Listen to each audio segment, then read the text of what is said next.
Do I got to take the L like Ben Askren? My guy Ben Askren. He's your boy. He's my guy. Okay.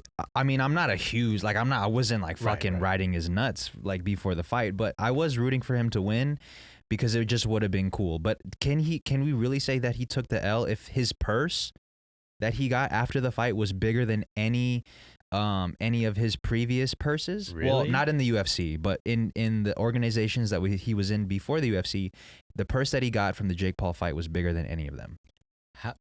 Are these fights that big because of like sponsors, or like they know that many people are gonna watch? I think it's just these influencer fights are wild to me. By the way. Because one, Jake Paul, because everybody just hates Jake Paul, they just want to see him lose. So people are tuning in to see Jake Paul lose. Wow, that's really like capitalizing on your hatefulness. Exactly. On your hated to me, dude. Okay, to me, you can't knock Jake Paul.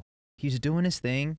He's making money, a lot of money, and he's taking names. Yeah, I don't mind him. The part that's weird is like okay, he does whatever he does.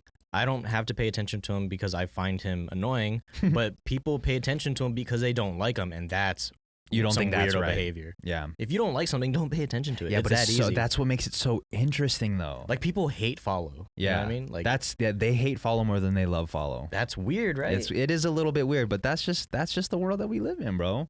You like log onto your phone, you open whichever app, and you're just like mad.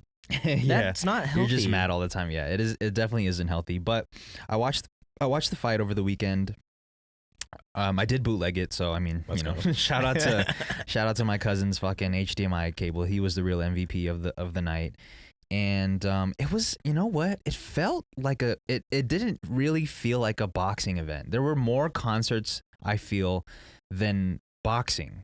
Okay, how did it go down? There was live performances. I didn't see anything of it. It was okay. So the way they set it up was before each performance, they would show like a little bit of the behind the scenes of how they were rehearsing and how like where all the camera placements were. It would just be super behind the scenes esque, and then the performance would start. It's like a big old like director's cut of everything.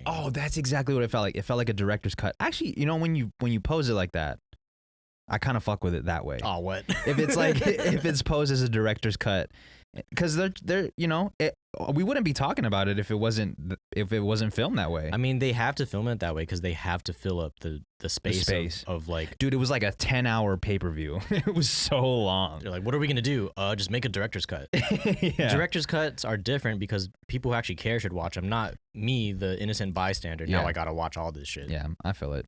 But they had just had a bunch of performances. Jay Beebs performed, which was super random.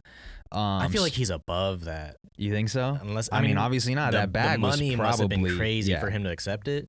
As they say, dude. Bag of peaches. Bag of peaches. Money talks, man. Man, Jay Beebs, you're better than that, bro. But I mean, he definitely had the best performance. We had Saweetie perform. Snoop Dogg was performing. Mm-hmm. Bro, there was just so many weird things that were going on. And Oscar De La Hoya was coked out of his mind, allegedly. Didn't Snoop perform last time? Yes, he did perform last time, fight? and I did find out that Snoop is actually he has some financial investment in. I knew it. I fucking knew it, but dude. Isn't it?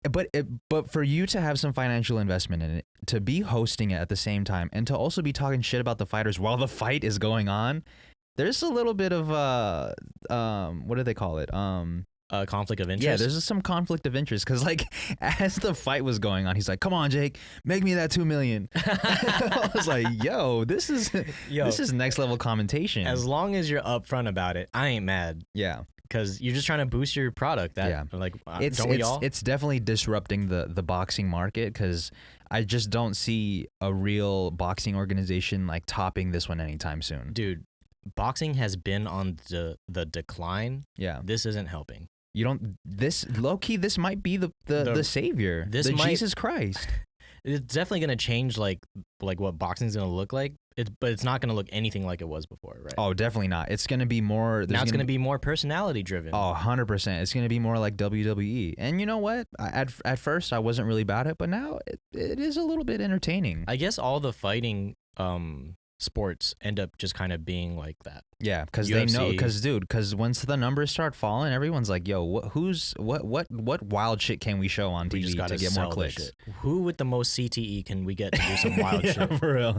They don't even care about the CTE anymore. They're just like, "Yo, we just want to make the most money." Dude, CTE is a thing of the past. They don't care. Yeah, CTE, Corona, it's all a thing of the past, bro. It's all made up, actually. Yeah, COVID is fucking made up. Dude. COVID's all in your mind. But there was a fight before the Jake and Ben fight. That was a little. I don't know the names of the fighters, but during like this middle of the fight, there was a body shot thrown, and then the dude that got hit or allegedly got hit, because after they played the replay, they showed that he didn't even get hit at all. Oh, he flopped. He was pretending that he got hit in his nuts, went down, started kicking the ground, started fucking screaming and crying. Like, he put on a show.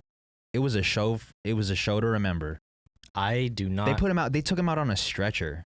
What? Yeah. And they run the replay back, and you're like, yo, he He didn't even get hit, dude. He didn't even get hit He with just a real wanted to shot. bounce. So when they were playing the replay, I was like, oh, maybe he got hit with a kidney shot, which, you know, that shit hurts. Yeah, shit might be bleeding. But he didn't even, like, he got hit with a wrist. My guy went down with a wrist shot. That's lame. Yeah. You can't fight no more after that. And I think once he hit the deck and like he started putting on an act, He had to just do it. Yeah, you got to commit. Full send, dude. There's no turning back. Dude, I hate flopping, man. Yeah. In any sport, soccer, basketball, football, flopping is so lame. But once you flop, like once you've committed to the flop, you have to send it, because otherwise you're gonna look even more stupid. You know what? Like, you got to be scared to even start to flop. Yeah. Because you're expecting it, and you're like, oh, this is gonna hurt. Yeah. And then you like kind of fake Tense it a up a little little bit. bit, Yeah, you yeah. tense up, and you're like, it hurt. Oh fuck! And now I gotta. Yeah, do now it. you gotta send. His corner was probably like, keep going, keep flopping. He's probably at home right now watching it, like, damn, I look dumb. Yeah, You he's- have to know that you look dumb. He's got to to be on suicide watch, dude. 'cause, Really? He has to be. It looked that dumb. Bro, he didn't even get smacked, Sheesh. and he hit the deck super hard. What are so, we even doing? Yeah, but I mean, shouts to Jake Paul. Shout out to Ben Askren. They came out. Ben Askren doesn't even care, dude. Like he's on to the next. That's what I fuck with about Ben Askren, is that he was saying that after the fight, whether I win or lose, I'm gonna be the same ass dude. I'm gonna go back to teaching kids how to wrestle. I'm gonna go back to my family. I'm gonna make these M's.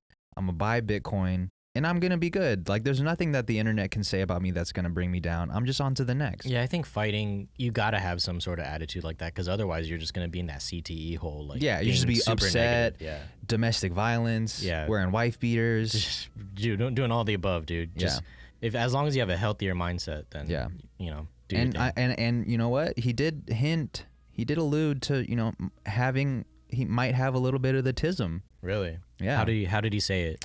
He was just like, I'm not medically or clinically diagnosed with the tism, but you know, I've met a lot of people with the tism, and we have a lot of the same features and a lot of the same mannerisms, and I think I have it. Okay, cool. And I really rock with that. Yeah, I rock with that too. I might have the tism also. Dude, there's so many people on the tism spectrum that don't even know or are self-aware to acknowledge it. Yeah, so I think if the self-awareness and just like admitting that you might have it, you could use your tism to your advantage. There we go, dude. That's the secret here. Let's use our mental differences as an advantage. Yeah. Honestly. It's fire. Yeah, there we go. Mental tism. Please use it as an advantage. Yeah, for real.